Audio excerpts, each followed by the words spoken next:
And so to officially start today's event, in behalf of the Visayan's Chancellor, Dr. Sano, we welcome Dr. Rodella A. Babao, Vice Chancellor of Planning and Development, to give her opening address.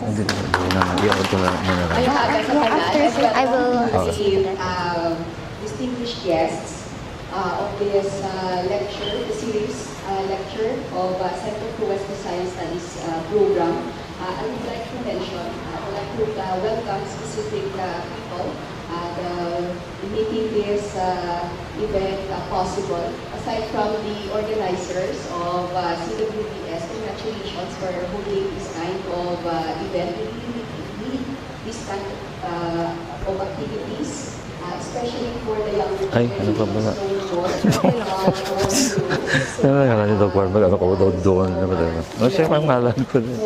I would like to welcome Associate Justice Francis Martireza. Resource teacher. Akala ko po. Okay. The City Graciano Lopez Jaena, the Graciano Lopez Jaena Foundation. And serves students from Central Philippine University. Just a short background about our International Scholars series. So it actually started around June this year. So the goal of this international lecture series is to allow foreign scholars and scholars from abroad to have an opportunity to share their research, their insights and new knowledge specifically about Western Visayas. And we're very fortunate that for this month we have served from Villanueva. And this is an opportunity for us not just to know about Lopez Jaena, but more so to also be critical of the historiography about Lopez Jaena. And I think later Sir Frank will also elucidate us on the different perspectives in Philippine history and how our historians, because of their perspectives, may also change or alter how we see our heroes. And so this lecture will help us understand Lopez Jaena as Ilocos, and will also question and challenge us Ilocos. How do we really know, or how much do we know about Lopez Jaena, and what is there for us to do for Lopez Jaena? So today, allow me to introduce our speaker this morning. So he was born in 1948 in Iloilo, Philippines, I think. And I believe this is also seems like a high school reunion. So may I request the UP High School 1965 to give a round of applause? Yes, thank you so much for joining us. So as we know, Officer Frank is an alumna of the UP High School, alumnus of UP High School, and he received his Bachelor of Arts in Philippine Studies, cum laude, from the University of the Philippines. He pursued his postgraduate studies in marketing at University of Toronto, and he taught history and communication arts at UP Iloilo College. He also worked with Shell Oil and J. Walter Thompson in Manila as sales and advertising executive prior to immigrating to Canada in 1973. His Canadian career in advertising spanned over 30 years in various positions, from media planner to vice president, retail media with Vancouver and Toronto advertising agencies. He worked at Canadian Broadcasting Corporation's French and English television networks as account manager, and he retired in 2011. But he is never tired. He has been a hospitalero voluntario in Spain, a board director of Filipino Center Toronto, and he was then a visiting lecturer at the University of the Philippines, Visayas. And I was very fortunate that in his time when he was a visiting lecturer, I was his student. That was in 2012. And in 2012, it was the first time that he also introduced to us the story of Felix Laureano. And we know from then, Felix Laureano evolved not just from a nobody to someone that we now know of as the first Filipino photographer, thanks to Sir Frank Villanueva. And from Felix Laureano, he also ventured to Juan Luna.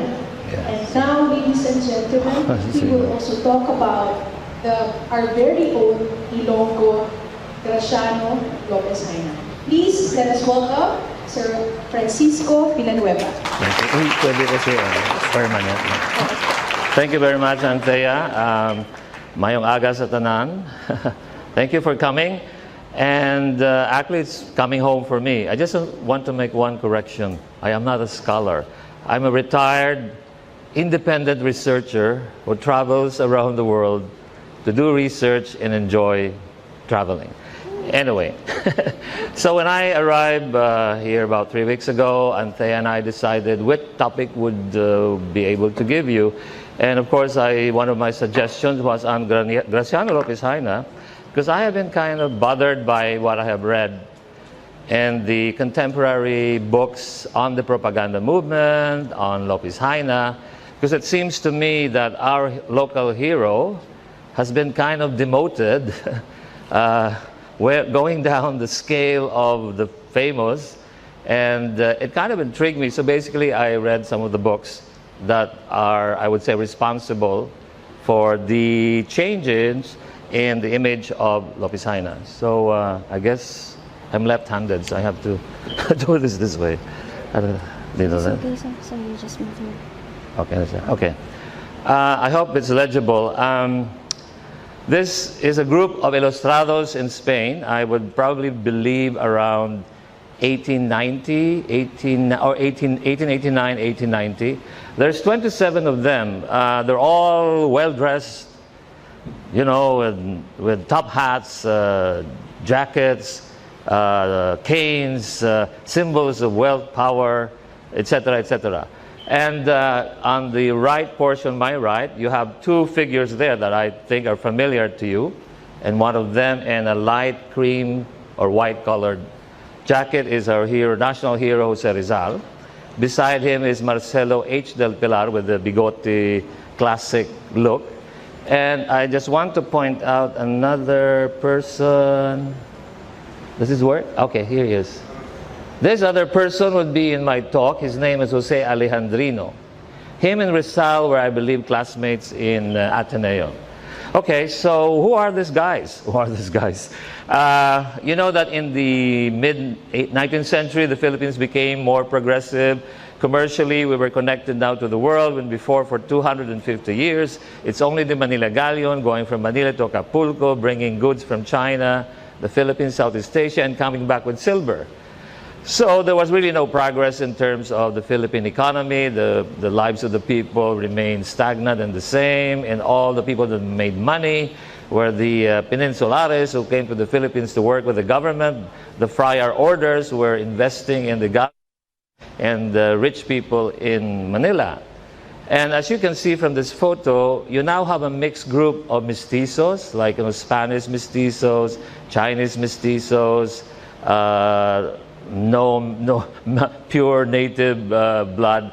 So the whole group is a symbol of really the prosperity that the Philippines was enjoying, and the families were able to send their sons.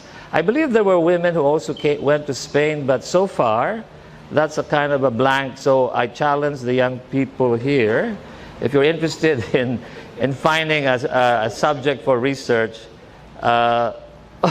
Okay, the Justice Adelisa said yes. Okay, now it's really one blank missing gap. I think there were women who also went to Spain to further their studies. Okay, so I just wanted to give you an idea, again, more of who they are. So I kind of grouped them according to their professions. There's 27 names here. Some of them in red are the ones we normally know more about. So there were more physicians in this group. Among them, of course, is Jose Rizal. Mariano Ponce, one of the Solidaridad people, was also a physician. Above him, the two names are the Pardo de Tavera brothers. Both are the brother-in-law of Juan Luna.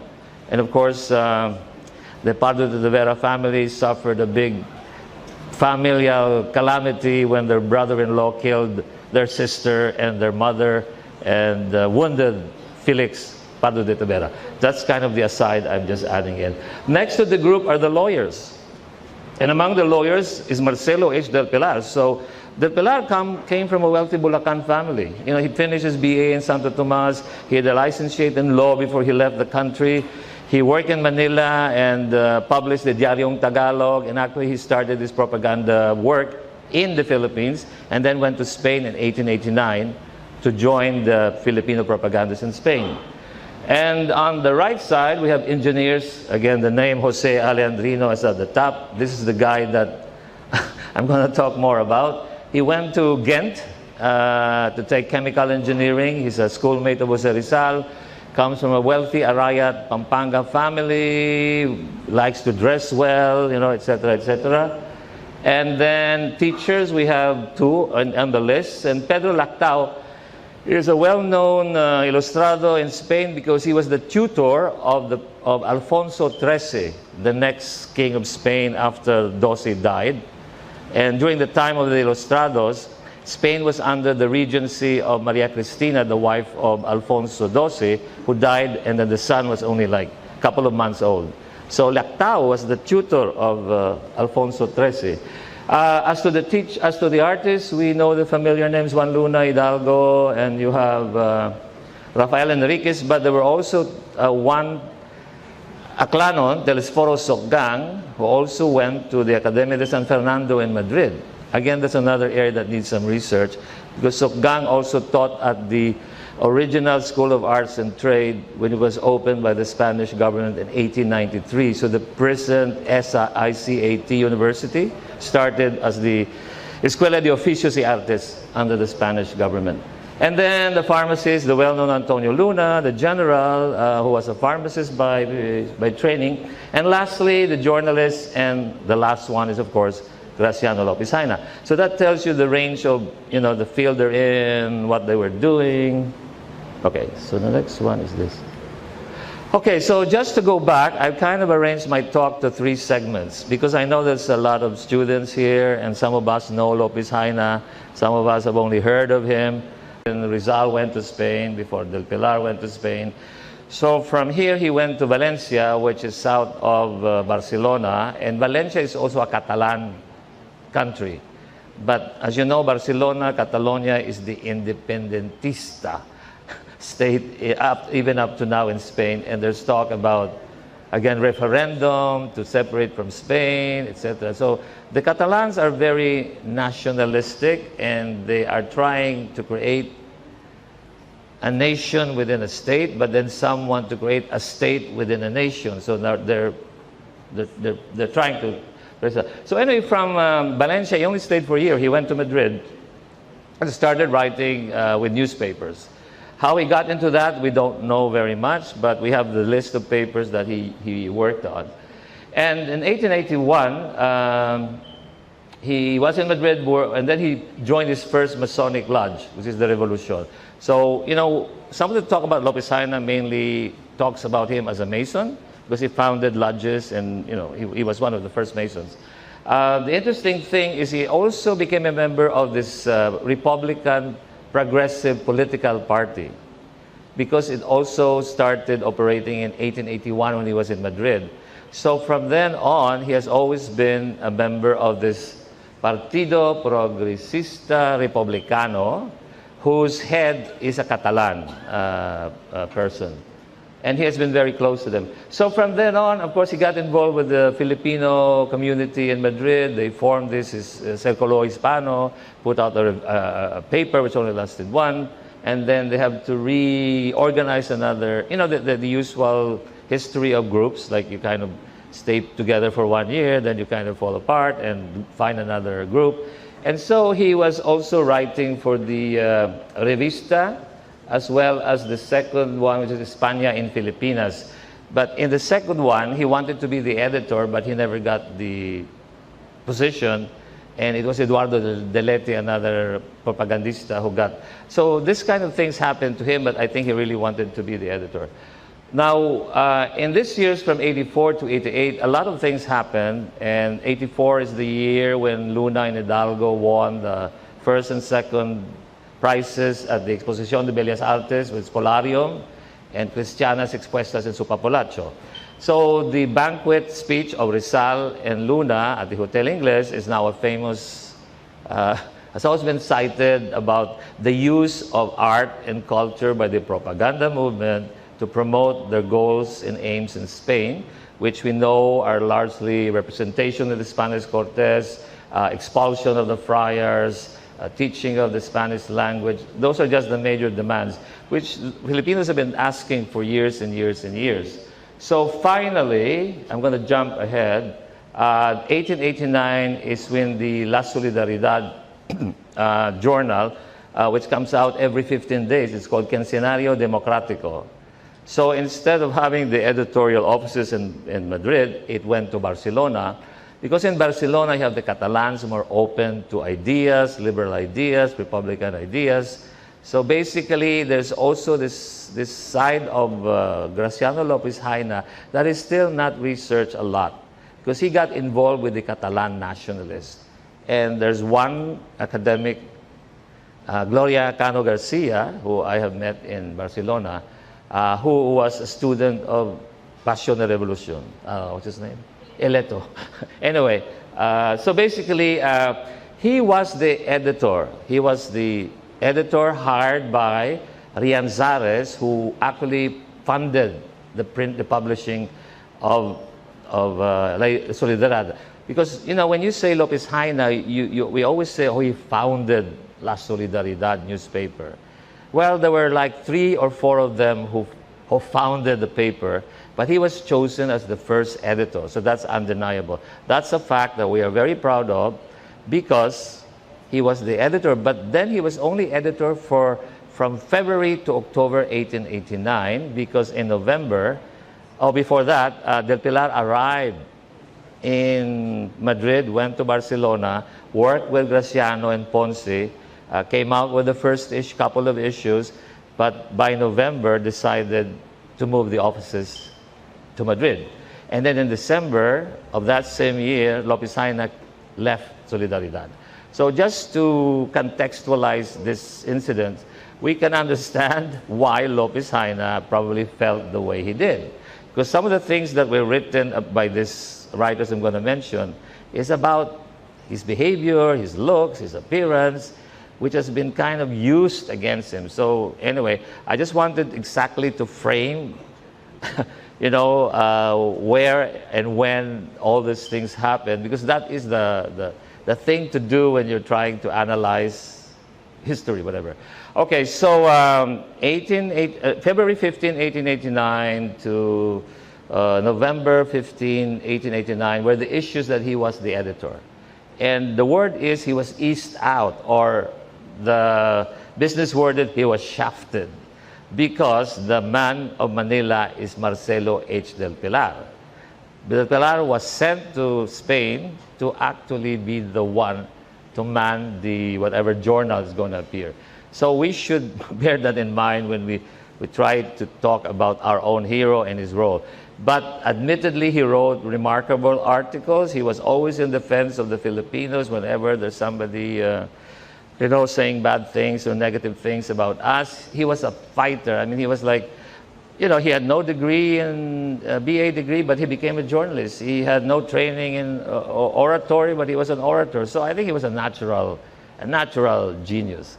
So quickly, he went back to the Philippines in 1891 for 4 days, and has to go back to Spain because, of course, the authorities were against him. And again, this is another incident used by these 2 writers that you will hear about and how they kind of describe. So I'm just, you know, giving you now the context. So basically, the only other thing I want to suggest is that he also became the editor of a newspaper he founded, El Latigo Nacional, which I will talk about also.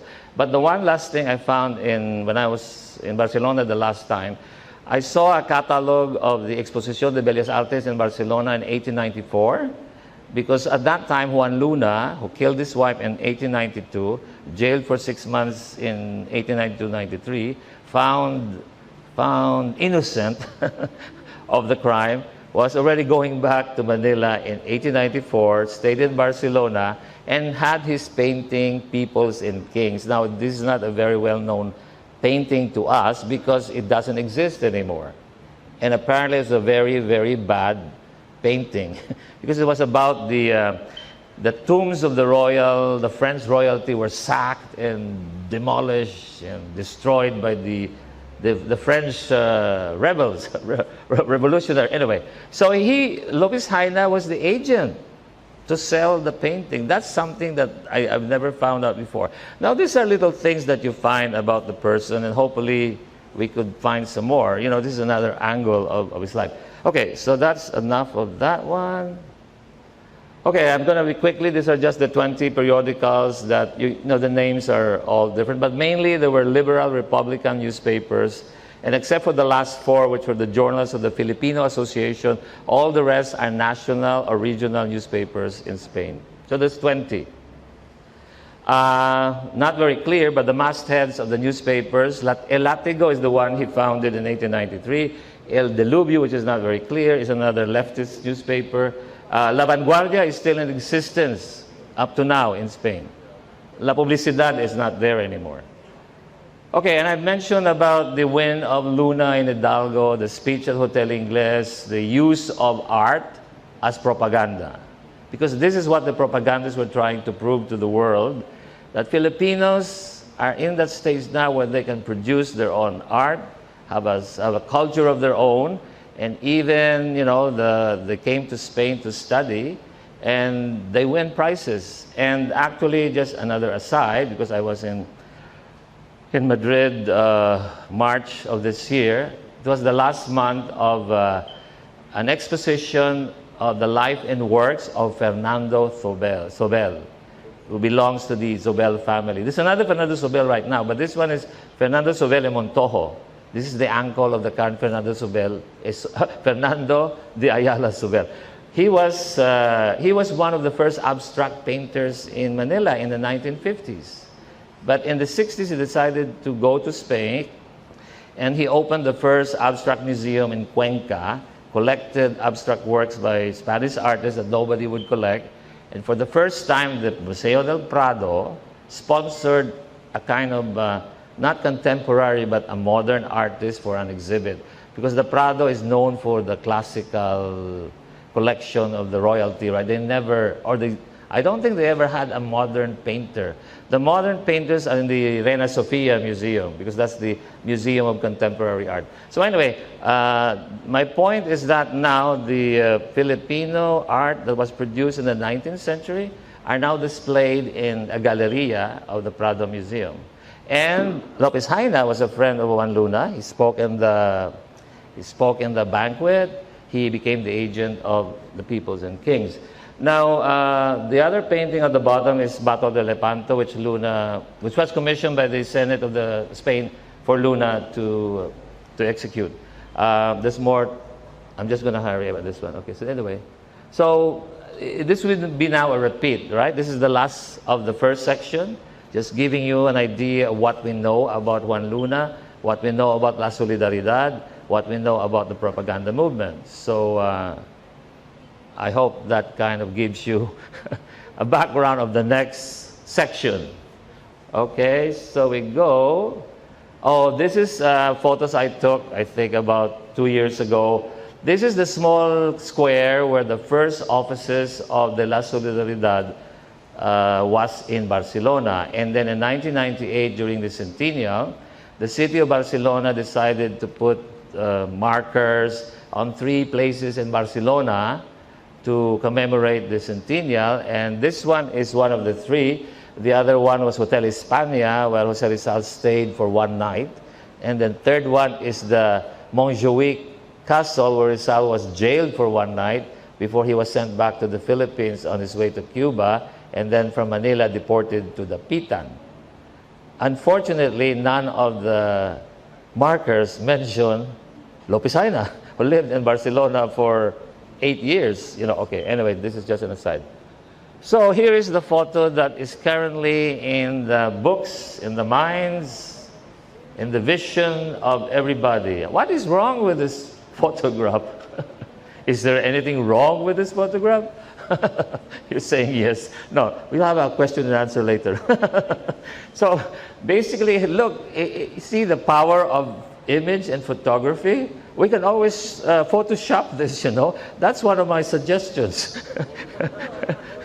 We can Photoshop this and replace Ponce with our hero. I mean, everybody does it, so why don't we do it? Anyway, so this is just the beginning, okay? It's going to be a long kind of, okay.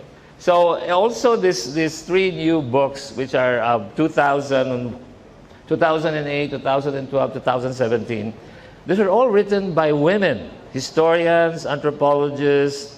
Amazingly, the Filipino woman's interest in the propagandistas, the men, resulted in these books. The first one that I have read is Raquel Reyes' book on sex. Was it Passion and Revolution? The life of the propagandista from age. So it has Rizal, Antonio Luna, Juan Luna, Lopez Jaena, I think are the major propagandists that she kind of analyzed their sex life, the way they treat women. You know, but it's a very popular take now because sexuality and women's studies. So I salute Raquel Reyes, but her source does not mention. She uses Schumacher, which is one of the sources I'm going to talk about. The middle one is, I guess she's half American, half Filipina. She's based in Santa Cruz. So it's the production of knowledge that resulted during the propaganda movement, because Rizal wrote Noli Fili, Paterno wrote his novel. So we have to look at the movement itself as a period of producing knowledge, art, the paintings of Luna and Hidalgo. So now we can look back and say, from these years to these years, as a country, as a nation, we have really produced a lot of, despite the criticism of the propaganda movement as a failure, and of the propagandistas as, what's the word, when they were siding with the Americans, balimbings or whatever, or, you know, collaborators. Now I think there's a change of heart on the propaganda movement, because, for example, Resel Mijares has made Pedro Paterno a better image because of his books, Brains of the Revolution, when before, Pedro Paterno was the most vilified hero or whatever, ilustrado. And then Juan Luna, who has been also kind of criticized because of the crime he committed. Now the art auction in Manila commands millions and millions of pesos for his paintings. So so you know, the heroes can change images depending on the times. So this is an important point, because I think it is about time we take a serious look at the current image of Juan Luna, and let's start thinking what to do about it. Okay, so let's go. Okay, I already did that. Okay, I'm just going to read that because it's a bit difficult to read. And this is not exactly the entire, you know, case against him. But basically, if you read it, it's largely against his character, how he looks, his appearance, his work habits, his lack of organizational quality. So I'm just going to read it quickly. Lopez Jaena's impetuous temperament ruled him out as editor of Hispania. This was one of the first incidents because he was, you know, temperamental. And then after Jose Rizal, Eduardo de Leti and Julio Llorente, he was just the third choice. That's how one writer writes about it. He was not the first choice. He became the first editor, but he was the last choice.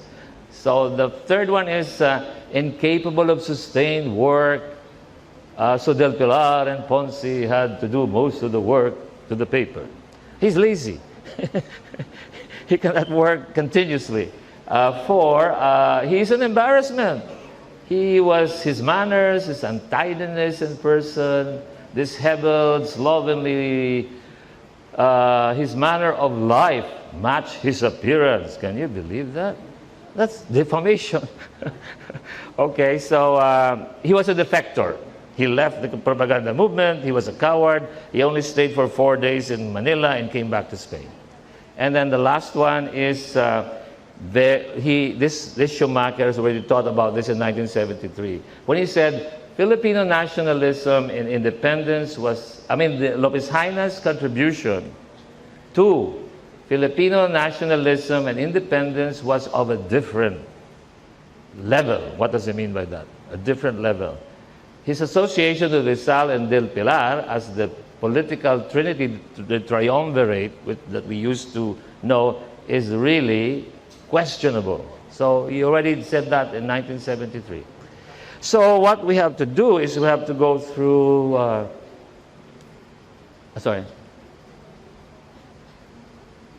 Okay, the first, I'm using 3 books on Lopez Jaena. The first one is by Mr. Dennis Sonsa, who was a local journalist writer, and I met him the other day. And the foundation members are here, and I'm glad that they came and come to listen to this. So basically, I started with his book because he wrote it in 1964. And I think the last edition was 1988, and it was never revised. But still, it's a good book for somebody who wants to know Lopez Jaena quickly, initially, and know his ideas. So when I asked, Demis Sonsa, of course, is an editor, columnist, historian, teacher, poet, biographer, public relations expert. He also was a board member of the province, vice governor. Most of us know him. He was born in Santa Barbara in 1934. He's married to Gloria Sazon Hayaon, and has one daughter, Doctora Diadem Pearl. And he has always been connected with Central Philippine University. He was involved with the National Historical Society as a board member and, a politician. His production, his work, I think the 2 major contributions of Mr. Sonsa to Philippine historiography is his book on Lopez Jaena, Mightier Than the Sword, and the second one was on Nicolas Lone, which is Sugar Sweet. So that is been cited, used by a lot of historians in the Philippines. Now, aside from that, as you know, he is a prolific writer and publisher. He has a book of essays. He has poetry. He also has now meditations and messages. So quite a very variable and wide knowledge. So I'm not going to read that. It's basically taking his how he created the biography of Lopez Jaena in his book. He was very objective. There was nothing he added. He would cite actually. The only thing I want to make the point is that he's right that Lopez Jaena was there before Rizal arrived in Spain. He came in 1980. The rest were just followers. This is his take on the Jose Alejandrino. I'm going to tell you who Alejandrino was more. So he actually took the same source that Schumacher and Joaquin used. And as a journalist, he just kind of stated, okay, strangely enough, Lopez Jaena's physical qualities were unfavorable to him as a platform speaker. He stuttered, he has a thick Visayan accent. So in short, he just took it without adding anything else. Okay, and you will find it's different with the other 2. On him being, this is the reason I put this one. This is about the 4 days he was in the Philippines, because later on you would see that Joaquin accused him as a coward for only staying 4 days in the Philippines and did nothing. But in the book of Mr. Sonsa, he did a lot. He stayed in Manila. He met the head of the Junta de Propaganda who gave him the 40 pesos allowance that he asked. He went to Bulacan. He kind of even, he was in the Masonic Lodge and did the ceremony for these people to be Masons. Then he even stayed in Hong Kong for a few months. So, he was not doing nothing, but I'm going to go into Joaquin next, but let me just finish this one. So, okay. So first is John Schumacher, who was a Jesuit priest. Schumacher and Joaquin, of course, are already dead, and it's kind of unfair to kind of be harsh on them. But basically, I just want to show you what they wrote. So Schumacher was born in Buffalo in 1927. He joined the Society of Jesus, the Jesuits, and he was actually ordained in the Philippines. He became a Filipino citizen in 1977. teacher of history, theology in Ateneo School of Theology. He died in 2014, editor of Philippine Studies. For those of us who are into Philippine history and Philippine studies, he is one of the giants of writers of Philippine history. Of course, he's well known basically for these 4 books.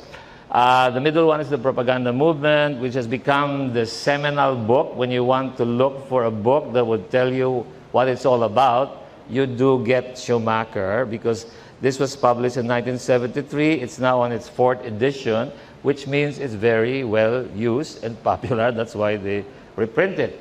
But his major contribution, I think, is the revolutionary clergy work he did, because it's another angle that a historian took, that the Filipino clergies were also involved in the revolution. That's why we have a Philippine Independent Church, the Aglipay Church. So basically, it's a major work. But the middle one is the one that we really are concerned about. So, okay, I'm just highlighting the, I know, can you read them? I'm just going to cite, because I think it's kind of, I'm just going to show you how he does it, right? Okay. Yeah, I'm sorry. So, Schumacher actually did the history of the propaganda movement, and pages on Lopez Jaena is mainly just, small portions in different pages. But when you look at the way he wrote it, from the first time he mentions Lopez Jaena, you can already see the bias. Because he says, though he showed little ability as a leader or organizer, he talks about Lopez Jaena being a great orator, but then he says, he showed a little ability so which means at the start, oh, this guy is not and then he starts using the Alejandrino journal, where Alejandrino would describe Lopez Jaena as eating a can of sardines with his hands, wiping off the sardines on his coat. This kind of things is the Alejandrino contribution. And then the temperament of Lopez Jaena is also mentioned. Incapability of sustained work is his stake. And again, just to review a line that he uses to really kind of bring him down. In spite of his ability to write eloquently on the needs of the Philippines, he had none of the single-minded drive pushing Rizal and Del Pilar on in constant pursuit of their goal. Okay, there's more and more if you want. We have more time later on. So, okay. And then the last one is just, he said about the superficiality, which many of Lopez Jaena's articles show is borne by what Alejandrino says about. This guy believes Alejandrino like God, Okay. Okay, that is Schumacher. I have more, but let's not get into that. Now, Nick Joaquin is a fantastic writer. I love his fiction, right? Nick Joaquin is a national artist in literature. I think he's the best writer in English, in my generation. But, Woman with Two Neighbors, Portrait of the Artist as Filipino, all this collection, which are now internationally, globally recognized as great literature. Of course, he died in 2004. Schumacher died in 2014. So, these are the books when he started doing biography. The Aquinos of Tarlac was his first venture into biography, historical biography of a family, Ninoy Aquino and the family. And then he started writing about culture and history, which are good essays. I use them, I read them. He's a good sense of the Filipino culture and how it developed. And then Manila by Manila is his tribute to his favorite city. Anybody who's from Manila here, of course, it's our #1 city and has remained the imperial city of the country. And the one in question is the Question of Heroes, where he has short description of a couple, again, Rizal, Antonio Luna, Enes del Pilar, just like what Alejandrino did with his book, because he also described the other heroes. But, okay, I already have mentioned, mainly he kind of mentioned as being a bohemian, a beatnik. He dresses sloppily. It's all appearances. It's all how he looked, right? It's defamation, character assassination. I don't know what else would. And then he was the first hippie. So what's wrong with that? He just liked to know how to have fun with life, right? Okay, and then I guess I mentioned, oh, he's untied. I mean, it's repetitious. Okay, I don't want to get into that. So anyway, in short is, but the insult is on the page where, on Lopez Jaena, this image of this man appears. How can Anvil Publishing approve publishing a book on a hero? And where did this guy come from? So I looked at, of course, I Googled it, and these are like different versions of Graciano Lopez Jaena that are out there, and nobody's policing it. They should be accused, or I don't. Is there any criminal liability here? when the image of a national hero being used without, it doesn't represent him at all. Okay, so anyway, I know you're very curious, but this is just one of the points that I want to emphasize. So maybe you can write, anybody who writes and uses this, these photographs or these images are really giving us a bad... Okay, Mr. Alejandrino is here, but it's going to be very short because I've already talked about him a bit. So he was that dandy, it's in the next slide here. He was that dandy next to Rizal with the top hat. And right away, a dandy ridicules a poor, a poor guy like Lopez Jaena who eats sardines with his hands. There's also this class distinction among the ilustrados. We have to be aware of that. Because I think Lopez Jaena is only one, or maybe one or two, of Filipinos who went to Spain who's not really wealthy. He did not. Why did he stop his studies in Valencia? Maybe no money, huh? Well, that's also discriminatory. What do you mean, provinciano? Okay. Provinciano man siya, taga-Arayat, Pampanga, malang na siya. Anyway, he wrote it when 30 years after he met. So also the writing of the journal was done a couple of years after. Siyempre, your memory. Tapos ang iya na title niya sa Espanyol is Opiniones e Anecdotas. Anecdotes, you know what anecdotes are like, right? You can make up anecdotes. When it was translated into English, they took out that line and just said, the price of freedom, which made him a hero. Okay, so anyway. So there he is, born 1870. He did well. He university graduate of Ghent, Belgium, chemical engineer, friend of Rizal. He wrote a bit in La Soledad. He did his bit. But then after the propaganda, this is another photo of him and his wife. Look how dandy he looked with his tuxedo, whatever, you know. They're moneyed people. I mean, he was a moneyed family, right? So basically, he did a job in the Malolos Congress. I mean, we cannot really dismiss Alejandrino. He also contributed to the revolution. But anyway, so, okay, so in summary, these are the books that we are kind of really dealing on. And I hope what I've given you gives you more an inside view of how the image of Lopez Jaena has kind of changed because of these books. And this is why, this is also additional because the book on Mariano Ponce, the one on the brown on the right side, was released by the National Historical Commission in 2013 to celebrate his 150th birthday anniversary. Maria Diokno's position, so if they can create a new book, compilation of Mariano Ponce, added to the triumvirate photograph of the three, who are the... Ponce is now legitimately the part of the triumvirate, and even Ambeth Ocampo, who wrote the preface to this Ponce book, also mentions the triumvirate of the Philippines, Rizal del Pilar and Ponce. It doesn't mention Lopez Jaena. Well, you know what? This is why I'm giving this talk, because I think I've added enough. So here we are. What do we have? The problem is, this is the third section.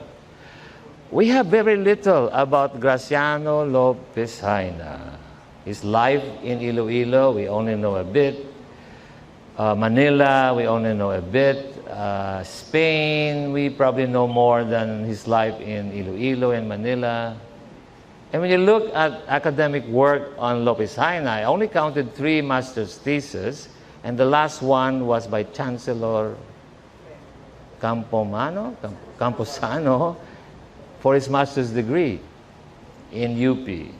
Lopez Jaena's struggle against monastic supremacy. Anyway, so the other two were a 1952 thesis on the literature of the propaganda movement and 1962 on the ideas of Lopez Jaena. So that's another angle, that because if you guys are not interested in working more and finding more about Lopez Jaena, he would remain where he is right now. So that's a challenge. I mean, not one person can do it. This is our job. Okay, so anyway, so we do celebrate his birthday, and it's coming up soon, December 18. We have now a library in the residential lot owned by the Lopez Jaenas, right? So obviously there will be a museum that's being planned.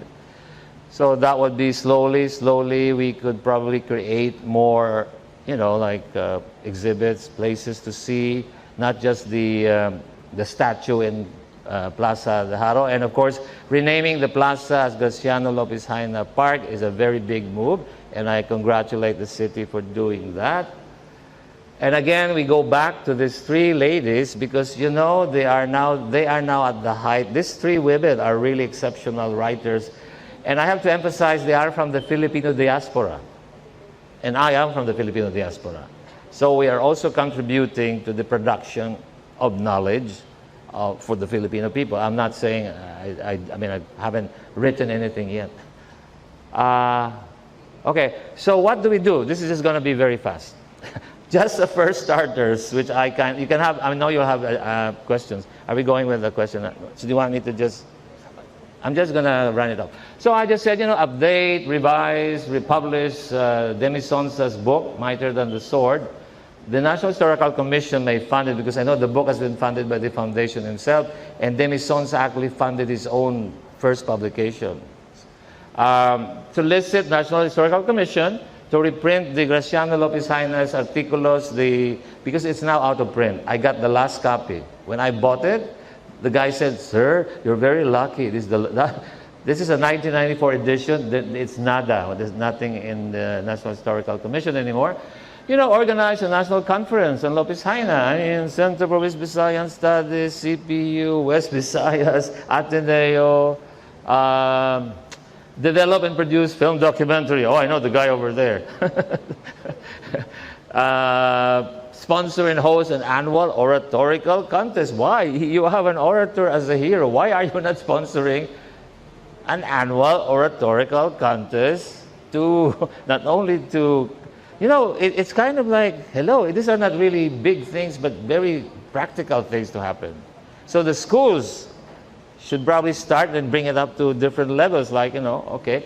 And, oh yeah, that's done. So those are just my starters. And I think I'm just going to end the first talk, if you're still here. Do you want me the question and answer now? So you want to put, I don't know, okay, I'm done with this one.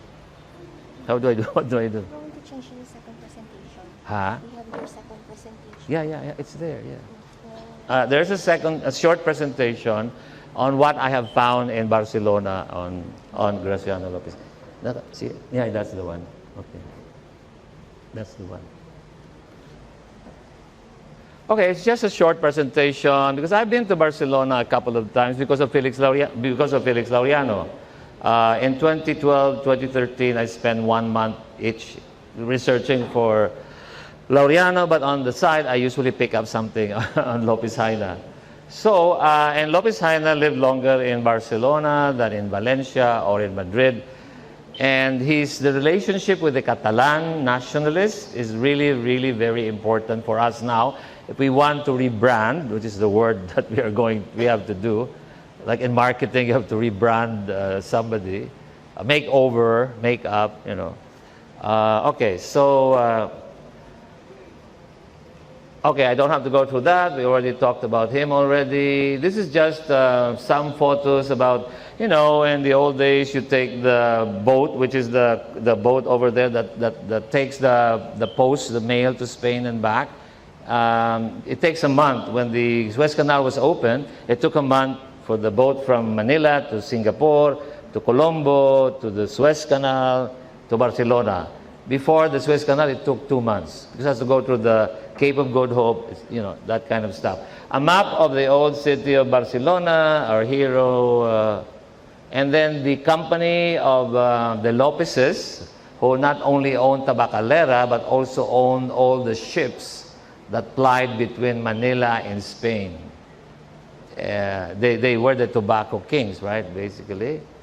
You know, logos of Madrid with the bear, Aragon, Catalonia and Aragon, and Valencia, Plaza Mayor, and the Arc de Triomphe during the 1888 Exposition in Barcelona. Okay, it's very hazy, but what I have found are certain street addresses where Lopez Jaena either worked or lived. So when he was in Madrid, he lived in Calle Hortaleza, which was very close again to where I used to stay in Calle Echegaray, where the Hotel Ingles used to be. The old Hotel Ingles is gone. It's now a 5-star European hotel. But what they've done, they've kept the little corner, and there's a saying, "Oh, the Filipinos were here for a banquet." So that's happening. But in Barcelona, I found 2 of his addresses from the Ateneo de Barcelona. Ateneo in Spain is not a school. Ateneo de Madrid, Ateneo de Barcelones are social club, and only the intellectuals, the elite, the politicians, the artists are allowed to be members. So he was a member. Lopez Jaena was asociado numero 123, I think it's over there. And his last addresses were Calle Carne, which is the photo at the 2 photos at the bottom, and then Arribao, which are the 2 photos at the top. And then when he was trying to sell Juan Luna's painting, he moved to Calle Pelayo. Okay, those are just starting points. And from there, at least you know where he lived, what the kind of life, you know, he lived.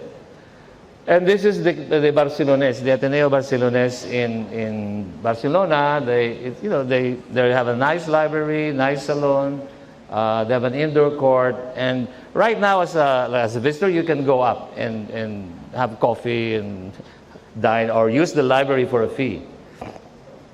Okay, you've seen that before, where Solidaridad has their first, and these are just at the top is a musical score of 2 Visayan songs, Lulay in Balitaw, which was arranged by a Madrid composer. But Lopez Jaena translated the lyrics into Spanish from Ilonggo. So this is an unusual find also. The copy exists in the Biblioteca Nacional de España in Madrid.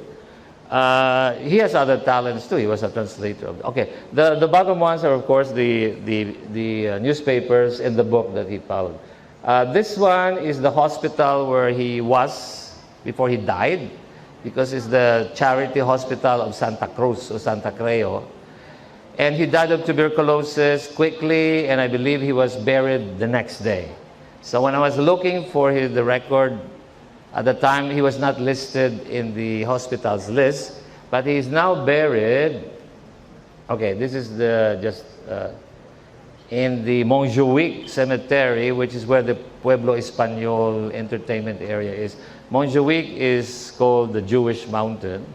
But anyway, he's not buried in any one of these. He was buried in an unmarked grave. This is just the statue of this area called El Fosar de Pedrero.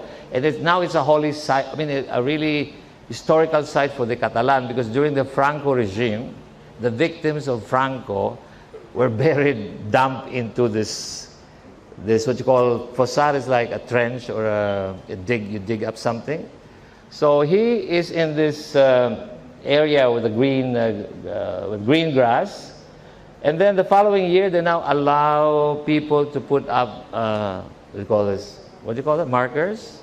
So that's another idea. You know what I just said? Maybe the Iloilo city people can connect with the Barcelona community, Filipino community, and this Filipino community in Barcelona can ask the city of Barcelona whether they can put up a marker of Graciano Lopez Jaena. It's just another thing that not, I think, difficult to do, but it would take a while, right? So basically, Posar de Pedrero is the name, and okay, do I really need to talk about this? I've talked about this relationship with the Catalan nationalism. You might probably be bored by now. What do you think? Sige, sige pa. Okay, I mentioned this is because one angle that we can really develop some more, because right now the world is global. We are all global, because the thinking of history before the digital world came about was a different side. So now, if you go back to the history of Catalan nationalism, all these names, Francesc Rajoya, Emil Jonoy, John Sol y Ortega, Alfred Galliard, they all knew Lopez Jaena. And some of them were really top-notch Catalan politicians. In fact, John Sol y Ortega was the president of the Ateneo Barcelones. That's why Lopez Jaena was able to host a conference at the Ateneo Barcelones during the 1888 Exposición Universal de Barcelona. He is the only Filipino who has ever hosted a conference in the Ateneo Barcelones. That's a big, big plus. The other one is, never mind the other names, when he became editor of El Látigo Nacional, he is the only Filipino who actually founded a newspaper by himself and became the editor. Unfortunately, did not last long also. So even just 2 points, but there's more to find. The third one is his candidacy as a representative of a district in Barcelona to the Spanish Cortes. That's why he left the propaganda movement, and he was accused as a defector. He was not anymore a Filipino because he abandoned us, and he did his own personal selfish thing.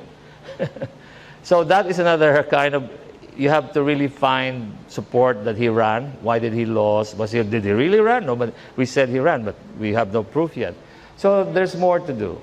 So these are just a few things I think that at least I'm sharing right now, and something that we can all work on.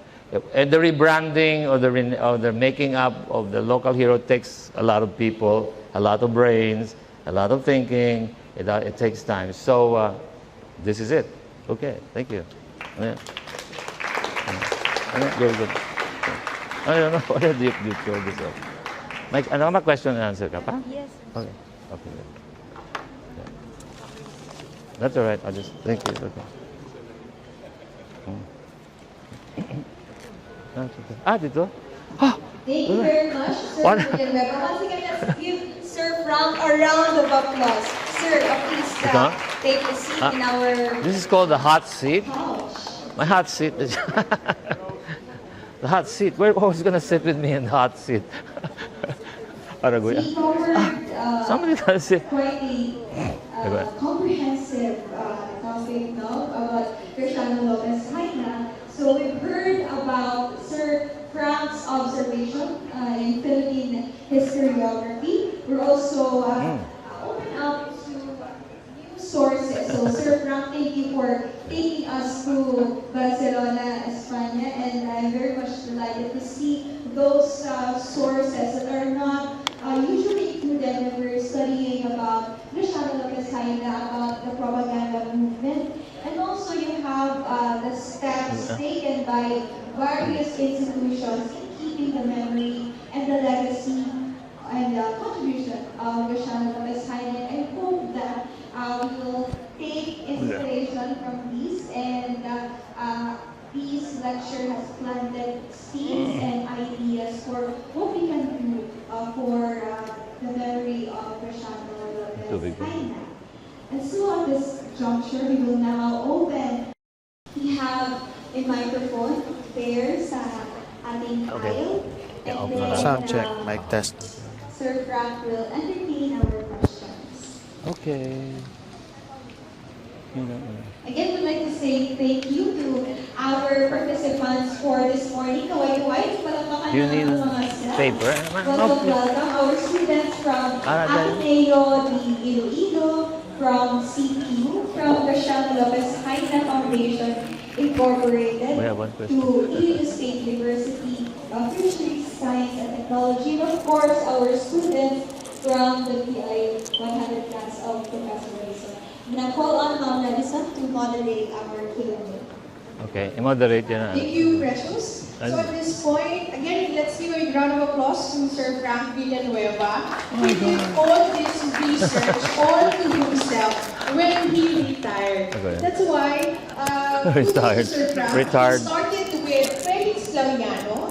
He then moved to Juan Luna, and now he's working on Graciano Lopez. Oh my God, I got another job now. So at this point, I think we have the first question. Yan yata siya. Please state your name and the institution that you are from. Yes, ma'am. Yes, ma'am. Naka-on na yan? I don't think it's on.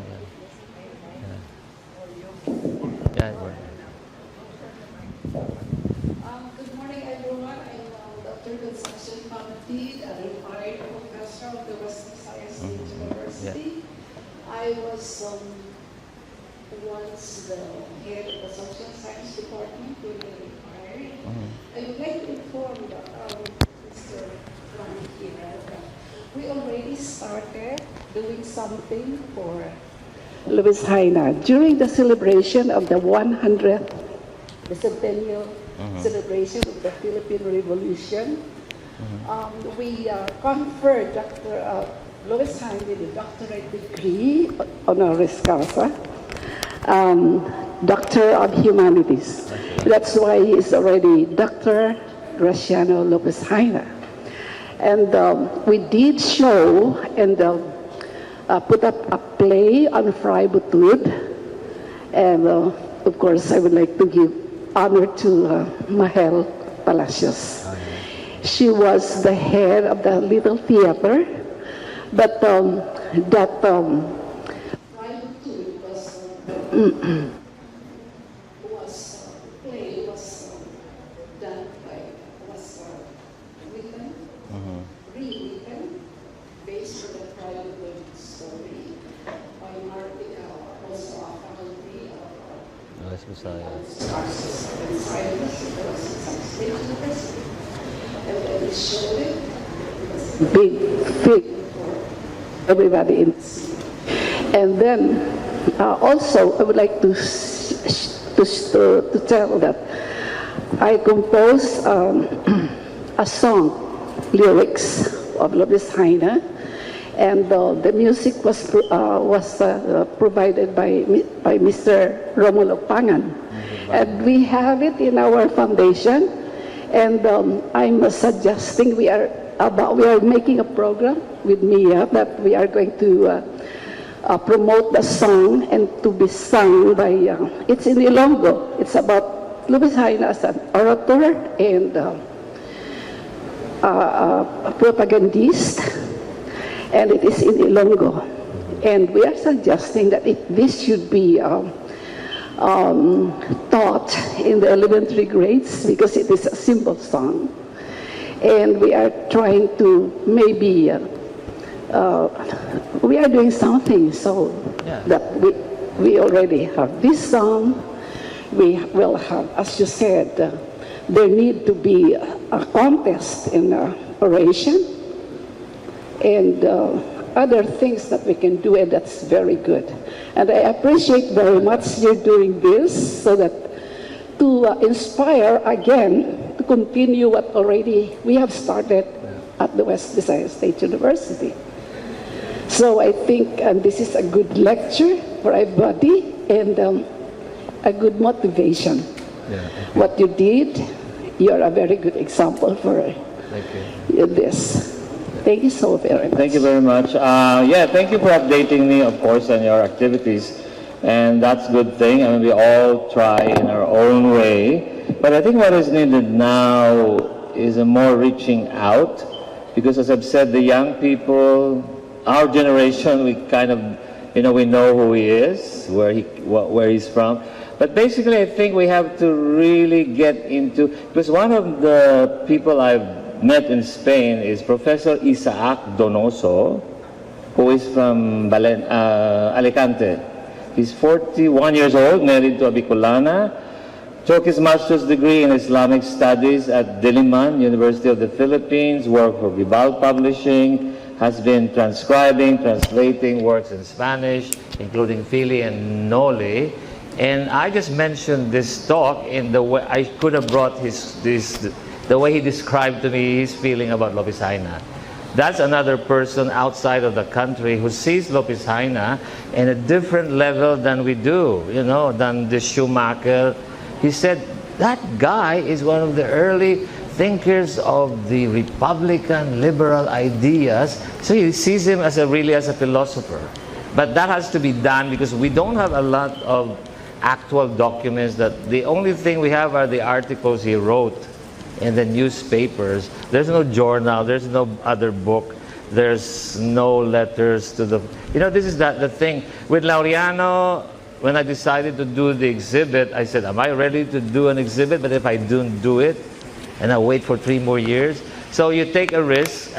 We start with what we know, but we should really be bold enough to do other bold things. One of the crazy ideas I've had is like, okay, at the birthday celebration on December 18th, they call him a bohemian, a beatnik, a hippie. Why doesn't a bunch of people from the colleges here dress up as hippie and beatniks and people and have fun in the Plaza of Haro?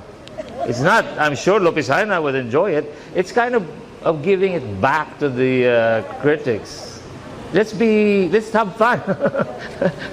I mean, we're too serious about this. You know, he's a human being, he has his weaknesses, he could be eating sardines and loves sardines. Why don't you have a sardines festival? I mean, these are more attention-getting, popular activities. Let's kind of shy away from the, you know, we know what he was like, we know what his ideas are. Let's get stuck out of Fray Butod and Solidaridad, and those are the things that we only know of him.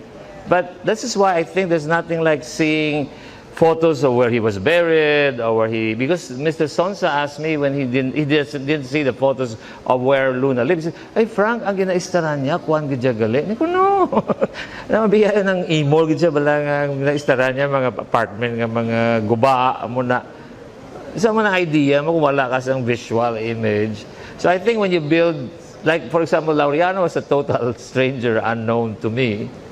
But bit by bit, and also with the help of other researchers, because I have a colaboradora in Barcelona, Professor Maria de los Santos. It's not a one-man's job. Like, you know, this is why I found out when I did Laureano, the more you talk to more people, the faster you get things done. Because I never joined Facebook until I got into this Laureano research.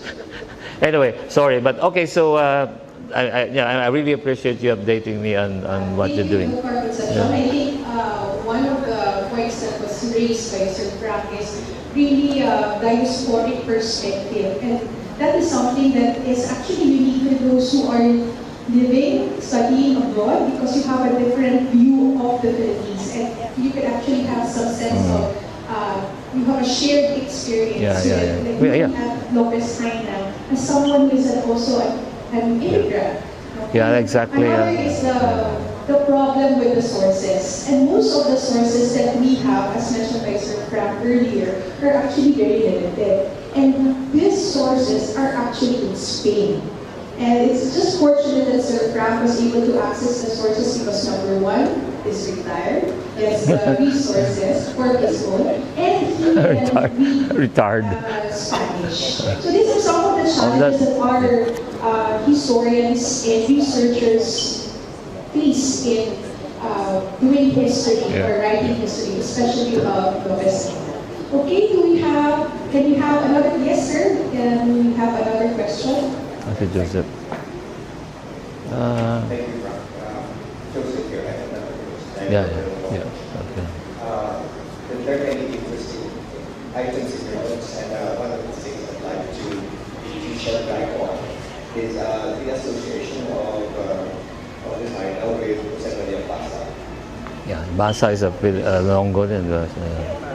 I am not too familiar with Basa, but I know when he was in Hong Kong, and they formed an association in Hong Kong of Filipinos. This was the time when the Aguinaldo government in exile after Biak na Bato. So Lopez Jaena stayed a bit, but I only know Jaime Basa's J.M. Basa Street. I'm kidding. No, I mean, I don't know much about J.M. Basa. But what I've known so far, the relationship between Rizal and Lopez Jaena, Rizal admired Lopez Jaena despite the fact he quit at Solidaridad. Lopez Jaena wanted to join him in North Borneo for the colony. And he was really lending a helpful ear. Because, you know, when you read the Lopez Jaena letters to Rizal, he was really, give up na siya. He said, I've spent 15 years of my life fighting for the country, and look what they did to me. He was eased out, he was shafted, he was treated badly by the, junta, tapos yung mga criticism, tagaan siya sang allowance, mga panangihimo niya, hindi siya magsulat, kundi siya pagbaklan sang bino. I mean, the guy was like, why are you putting somebody who's already down? I mean, who cannot even afford, a good meal. And then, but the thing is, it's a question of really lack of resources. Why did Schumacher and Joaquin relied on only one person, Alejandrino, when he also did a lot of stuff with Gregorio, because he had a couple of heroes in his journals. But I think when he said they're all anecdotes, I mean, he can invent a little bit of it, right? Because during the first few issues of Solidaridad, when the three worked, Del Pilar, Lopez Jaena, and Ponce, Del Pilar was praising Lopez Jaena as a good editor. He helped them. And then when he did a speech in the Conferencia de Barcelones, he was astounded that the Españoles were soon very, clapped, they shouted. He was a natural, he would convince people. So, of course, that all changed. The relationship between with Del Pilar, Ponce, and Jaena has to change when they moved to Madrid, eased out the guy, and you think if you were Lopez Jaena, you would work as hard as you did when you were the first editor for the first 8 months. He was the fall guy, he was the victim, he was the shafted, poor, So what do we do about it is now the question. The two authors are dead. You cannot do anything. So it's really looking at a different perspective. As long as we know what our hero was doing, capable of, the things he did while he was alive is all that's important. It's a matter of perspective. And now with the 12% of the Philippine population outside the country, remitting $32 billion a year, the OFOs are the new Ilustrados. I'm rounding this out because I'm finding it. And really interesting. And as we said, the life of, you're right, the life of, I can relate to Lopez Jaena because I was an immigrant. I can relate to the hardship of being a foreigner in another country. It takes time to find your identity. You have to create. Actually, you're more Filipino outside than here. Because you have to prove who you are. You have to ask yourself who you are. But anyway, in any case, so the other angle that we could use is he could now be, for example, what's his name? Sijuco, Miguel Sijuco, who wrote the novel Ilustrado. He's from Iloilo, right? His father is Augusto Sijuco. So that's when he says the OFWs now are the new Ilustrados. It's a new vision of the word Ilustrado, which has now changed from Gloria Macapagal saying OFWs are heroes because they're sending money back here. Well, let's think about Lopez Jaena.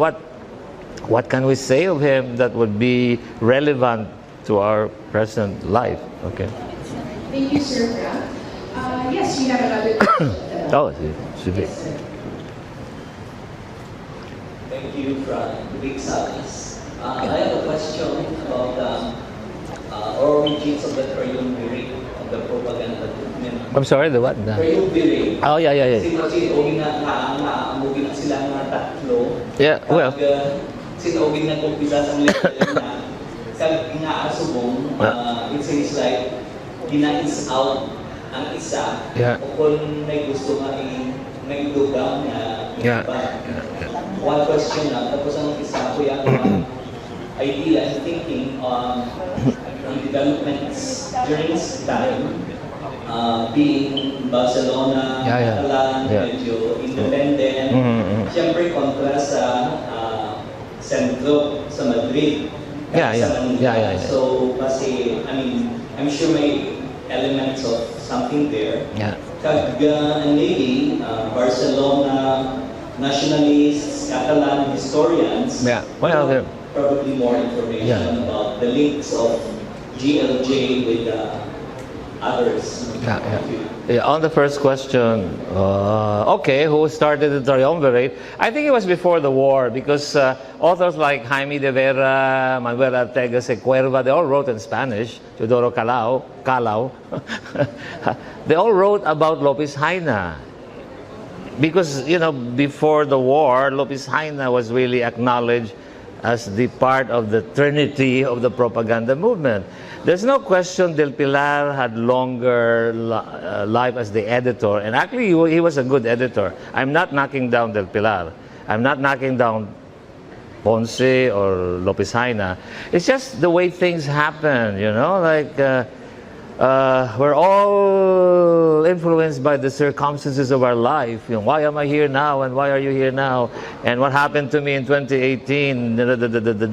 So that is, I think, the way in Agoncillo, Zaidi, during our lifetime, started continuing using the triumvirate as Lopez Jaena. When the Schumacher book came out in 1973, during the martial law years, it came out, the first edition was in 1973.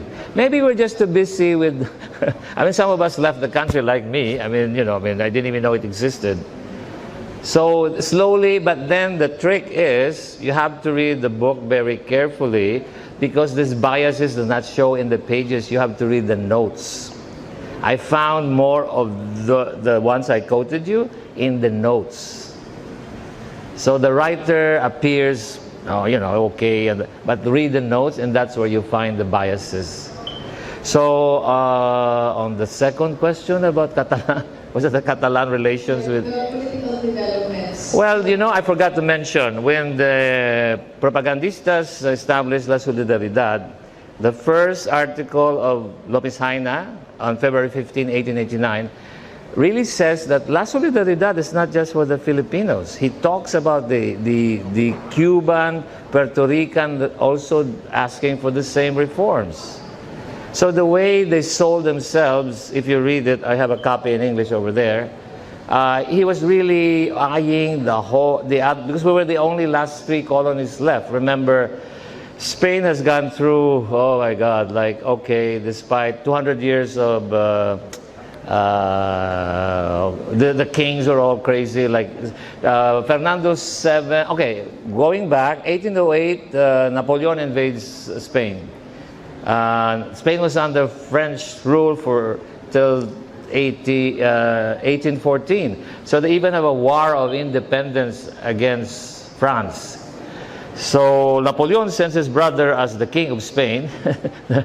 The war happens. The Spaniards, after the war, lost all their colonies in South America, Central America, and Mexico because they were too busy with their own problem in the peninsula. All the reformistas and the revolucionarios like Bolivar and Hidalgo in Mexico took the time to get out of Spain. That's why North, Central, South America were lost from 1810 to 1820s.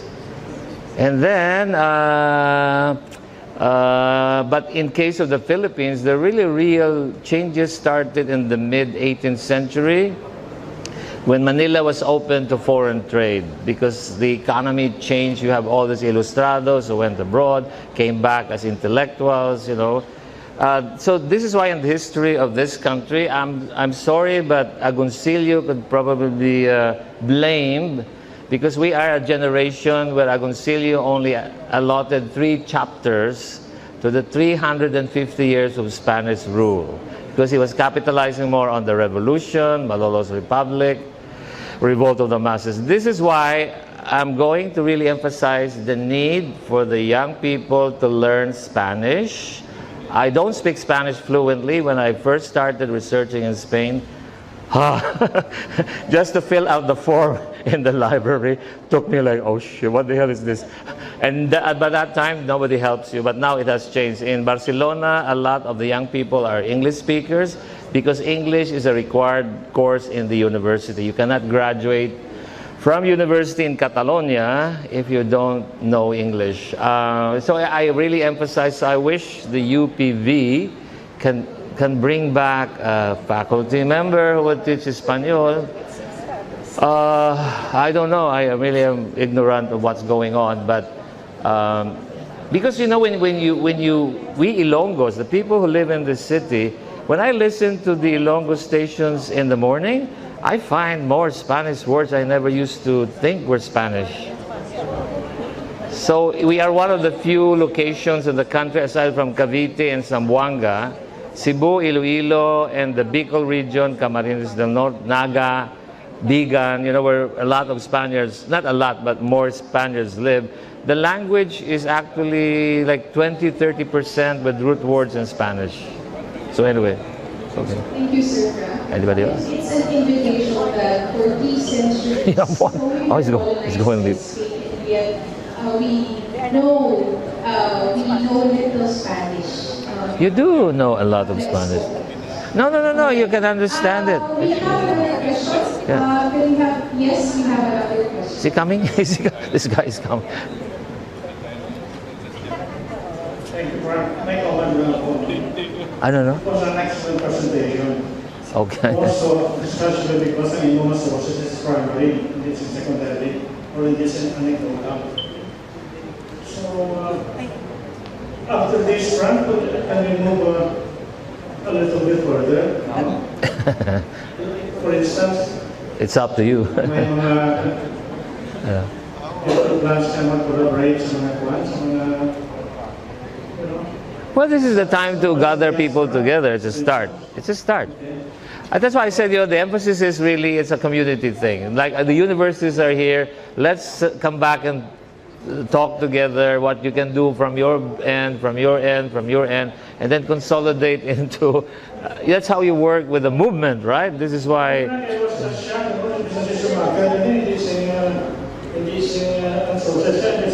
Well,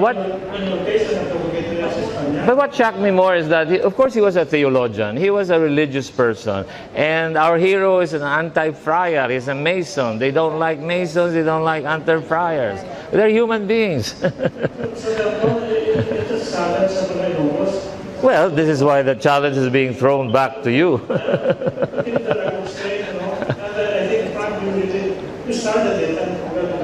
Well, I'm glad that you guys, you stayed and you listened. Thank you, my friend. I didn't pay him. No, really, very seriously. Oh, let me stand. Oh, my God. I'm happy that you guys stayed. My God, I thought I speak too long. You know, that's why I kind of just... But I think the thing is, something starts and you feel it, and then you talk amongst yourself. You know, really, December 18, why don't a group of you go out there and have fun instead of this formal, bohemian? No, I mean the formal ceremony. You invite the mayor. I mean, let's have a parade. I remember when we opened the Laureano exhibit, a bunch of cyclists came into the hall. They were all, I don't know what group was that. That was the... Is there a cycling club here that they were all dressed up in funny costumes? You know, something like that. I mean, this yearly annual, this yearly annual homage to Lopez Jaena is too serious. Let's have some fun.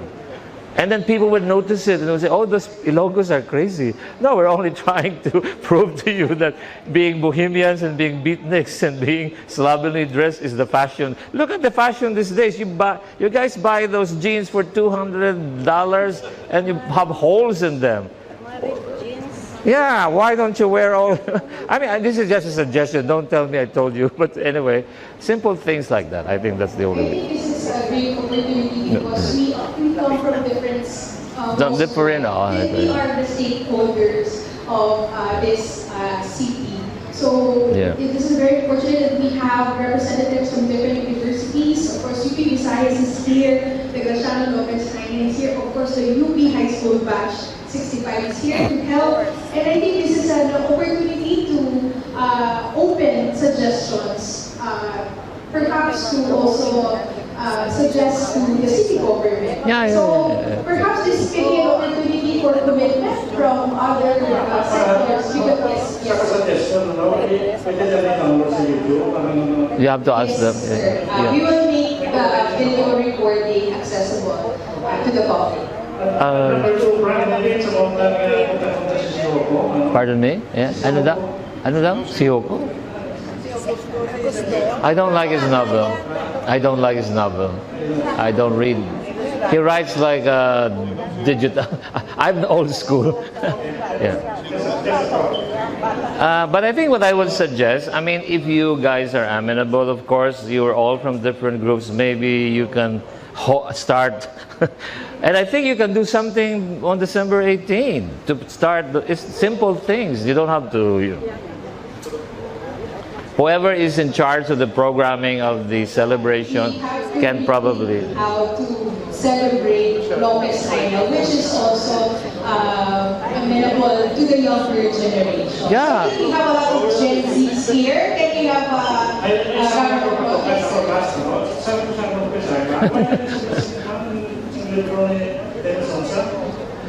Well, that's why I was saying you have to reprint the book and revise it. I already said it. That was my first suggestion. We have a book that can be reprinted. Yeah. Yeah. Tapos, ang focus sa klasa, si Magbanwa, I'm not really into the putting any word on. Sir, as I'm a journalist, but I'm also a member of the Dr. Graciano Lopez Jaena Foundation. There are still copies, actually. Some we go in the So, dahil kaya kay Liga, so she can talk.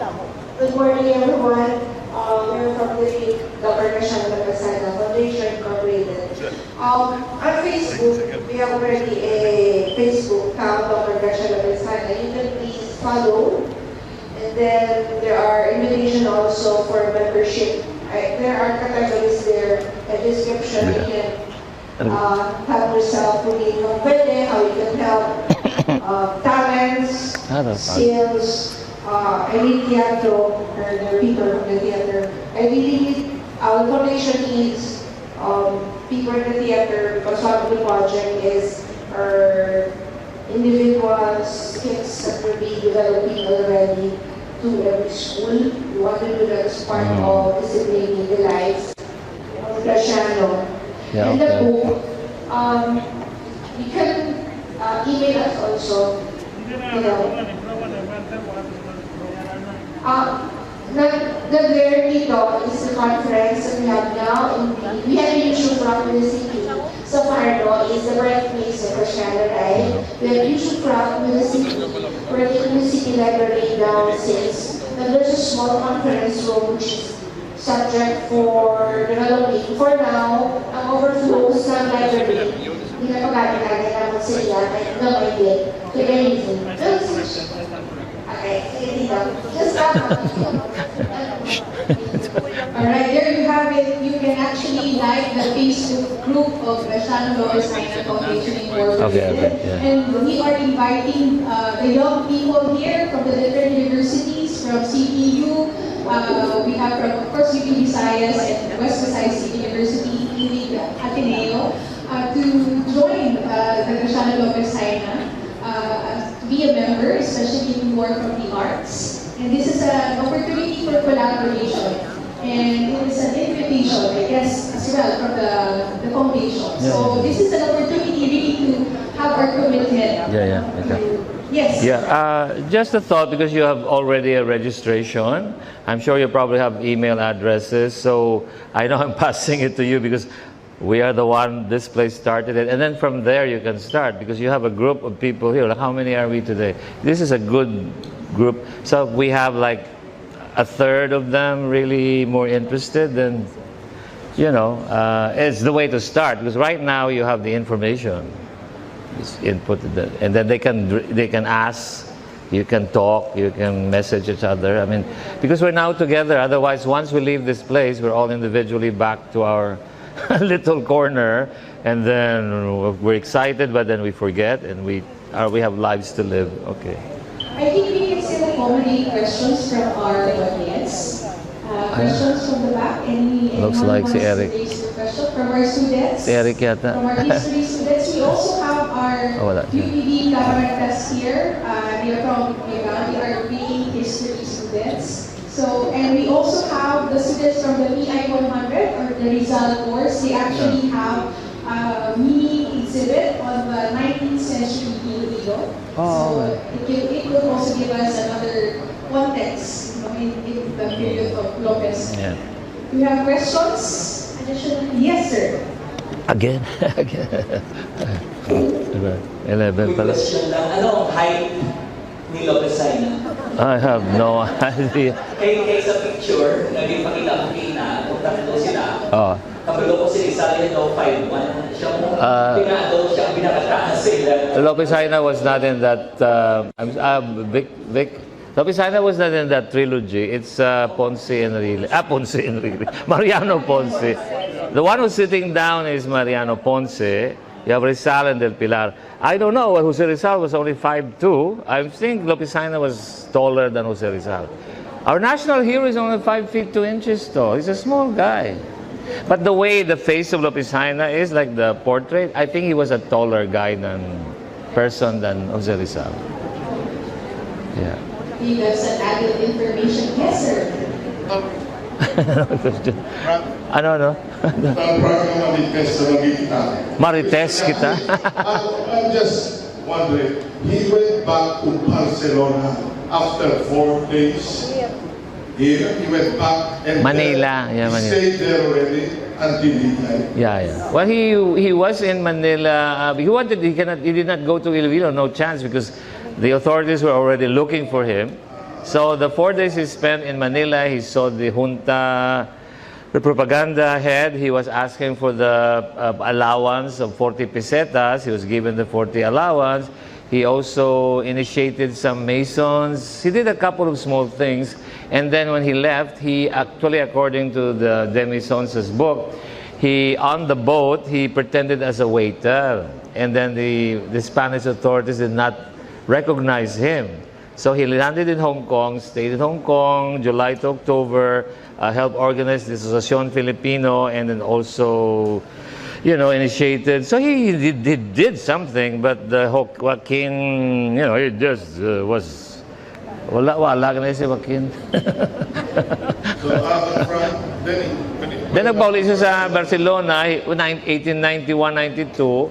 Tapos wala na siya isang labot sa Solidaridad. He was really more into the Partido Progresista Republicana. He was promised candidacy in one of the districts. So 1891 may eleksyon. I don't know if he really ran. 1893 may eleksyon. 1894, as I've said, the last thing I found was he was agent for the Juan Luna painting Peoples and Kings.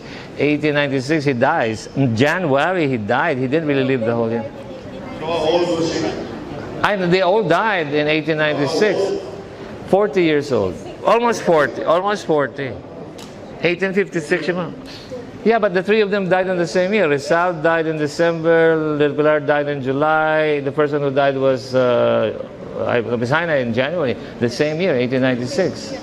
And Rizal was only 35. Luna was 40. I forgot what Del Pilar age is. Okay. Can we have our last 1 or 2 questions from our audience? This is an opportunity to answer Frank about Lopez Jaena. Do you have questions? No, wala. More questions? Yeah, okay, yes ma'am. From Ateneo. And then we have Ms. Joaquina. Okay. I'm Janet from Ateneo. So, sir, I just would like to ask how did Rizal and Marcelo treated Lopez Jaena? Because I have cheated. The three Ilustrados, we have Del Pilar, Rizal, and Ponce. Yeah, that's the current view. Yeah. So the question now is, did Rizal and Marcelo help in a way Lopez Jaena to So okay. How did they treat Lopez Jaena? Treat, okay. Why is it that they have 3 pictures here with Ponce and not with Lopez Jaena? Thank you. Well, we really don't know when that photo was taken. This is it. But as to your question, actually there was a quarrel between Rizal and Del Pilar. That's why Rizal went back to the Philippines. What I'm saying with Del Pilar and Lopez Jaena is that, as I've said, Del Pilar was the man from Manila. They already had, before they even started La Solidaridad, to send somebody in Spain to man the propaganda machine, print journals. So they had, because Del Pilar already received the 40 pesos per month, which is not much, but he also died of poverty when the propaganda movement pulled out the allowance. He died in Barcelona in July, of also tuberculosis. He was also buried in the same site, except in 1920, the Philippine government asked for his body, but not all. This is another important thing. They were able to repatriate the body of Del Pilar. Nobody asked for the body of Graciano. That was in the 1920s. But then the Civil War happened, and that Fosal de Pedrera, that dump, was filled with more dead people, Catalans, who were killed during the Civil War.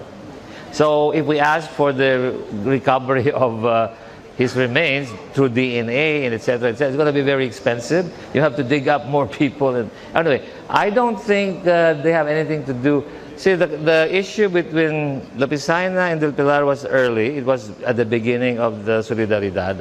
He was eased out. He was, have you been in a job where you were I've been in a job where if the boss doesn't like you, he does things like put you in the hallway and then he has the right to do it. I've gone through that. They know when they don't like you.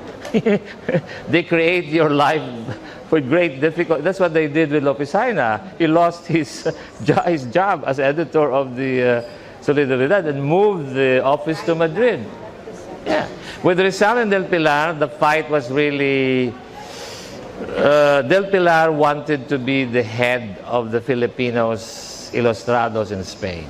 Okay, and of course, I think Rizal was more into his books at that time, really more into his own projects, right? He was too busy. He was not even in Madrid when the Exposición de Filipinas was there in 1887. That's another point. It was only Lopez Jaena who wrote 6-7 articles about the bringing of the Igorotes and the Muslims. Rizal never wrote a single word. He was in Ghent or in whatever, busy publishing Noli. It's his letter to Blumentritt, which again is used by historians because he aired his, disgust about, you know what?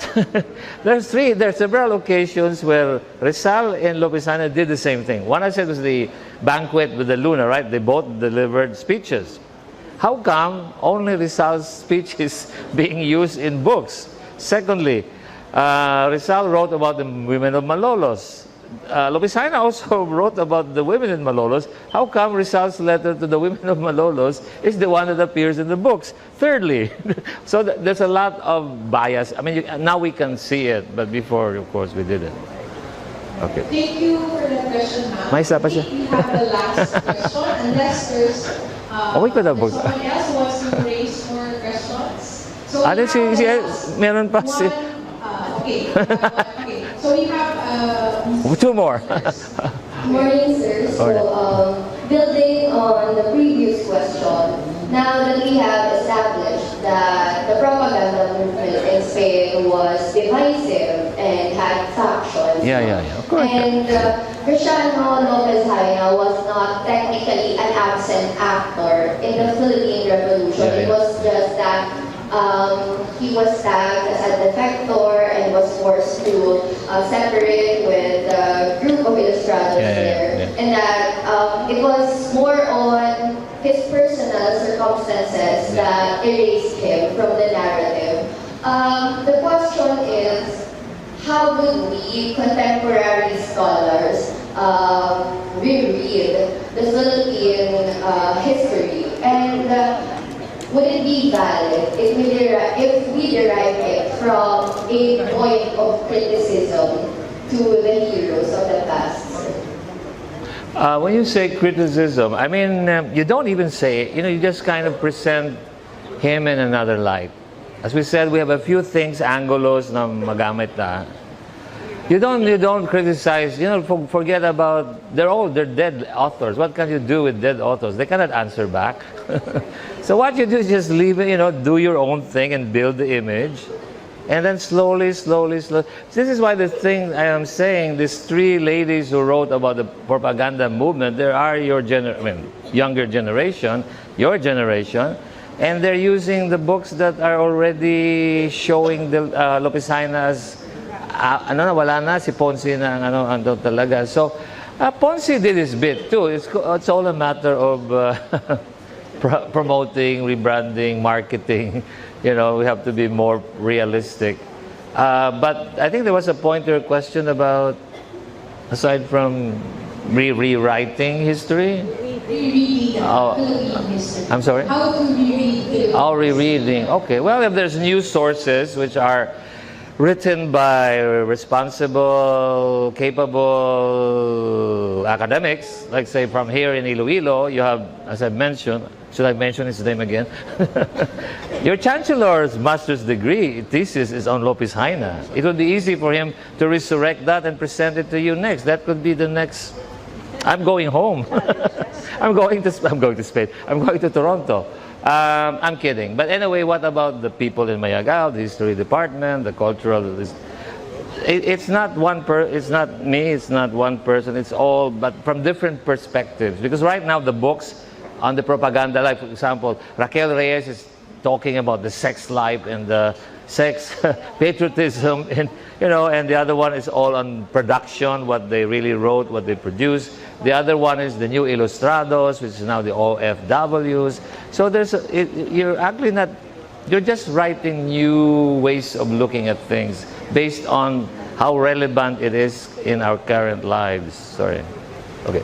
Well, the last one. The hard one. This is going to be the tough question. Basically, just a reminder for everyone. I think that all this rereading that we're doing is actually part of a historian's job. Historian's job is never done. Never done. That's true. We are recreators of the shape and the narrative of history. So that it's up to us in our own time to make a mark on that evolution. So, pero may yung question kayo na. Ano pa? I just said that kayo na mga probinsyano, Andrino? bias. Oh yeah. But actually, maybe it's the Tagalog dominance. Well, yeah, we know that. We know that. You never mentioned it, that's why. I mean, you look at the Philippine history. Oh yeah, let me answer that question. Because we know that. That's why it's incumbent upon you, Visayans, to write your own history. Otherwise, somebody would do it for you based on the way they see the world. But give me an example. I visited in Manila. This is why I'm going to campaign for him. Guillermo Gomez Rivera. Anybody knows of Guillermo Gomez Rivera? He spoke as one. Yeah, but he's also the last of the Mohicans. Anyway, he's 87 years old. He's not well. He likes to provoke reactions. He just recently printed a book which is called The Ilonggo and Cebuano History. I think it's Amazon. I don't know his distribution in the country, but it's the first book where he is a very well-known Spanish, Filipino. He's from Dingli. He taught at University of San Agustin. He went to Adamson, and he became a radio broadcaster, a flamenco dancer, a singer. He's a I think it's about time we should nominate him for a National Artist Award. All it needs is some research, and all it needs is 10 people to actually send the... No, he's the only... see, the thing in Iloilo, you have your local historians, right? But I mean, Policarpo Hernandez wrote the last book on the history of the Iloilo city up to 1898. Now, somebody should have followed that with the American period. You have, I think, I am not aware of any other book on Visayan. Well, you have written on the Japanese occupation, but nothing on the Spanish period. And again, back to the question of language. Spanish is easy for us. No, don't. If you just, because you don't know it's a Spanish word. If I've been listening to Catribo Action Radio, I've been listening to Bandera, and every morning I find words which have Spanish roots, which I never used to know that they're being used by the people here. So anyway, but then I really beg the universities to really start relooking at offering Spanish as a language, because as Rizal said, di ko marunong ang hindi marunong lumingon sa pinanggalingan ay hindi makakadating sa paruroonan. No te sabes, balik. And my mind is into Ilonggo ngayon, never mind. Anyway, so there you are. You have on your own. You can learn it online. You can. Oh no, the thing I find, if you attend the Zumba classes, you learn Spanish because all the music is Espanol, and it's fun. These are simple things, I mean, there's nothing really hard. It's really a matter of what you want. Okay, I think that's it. That's it. Ano pa? Oh my God! Oh my God!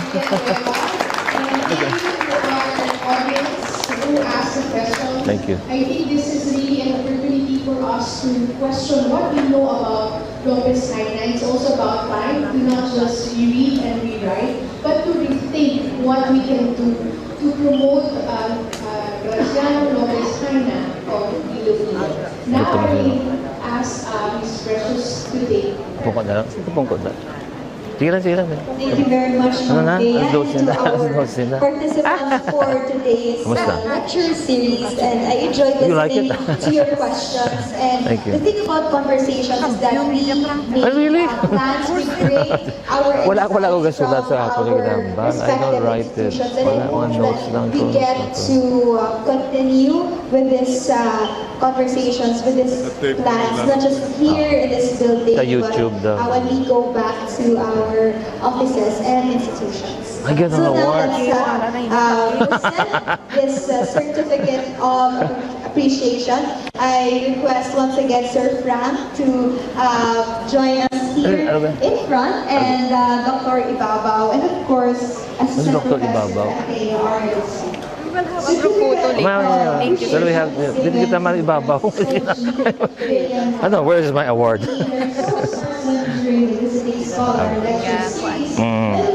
Okay, ano siya? Beer? The case against him and his role in the propaganda movement. Given this 19th of October 2023 at the UP I have to take my own photo. Mangayo lang ko sa cafe. Kasi yeah. I'll ask. Yeah, I'll ask. Director of the Center for West Visayan Studies. Thank you. Okay. Thank you very much.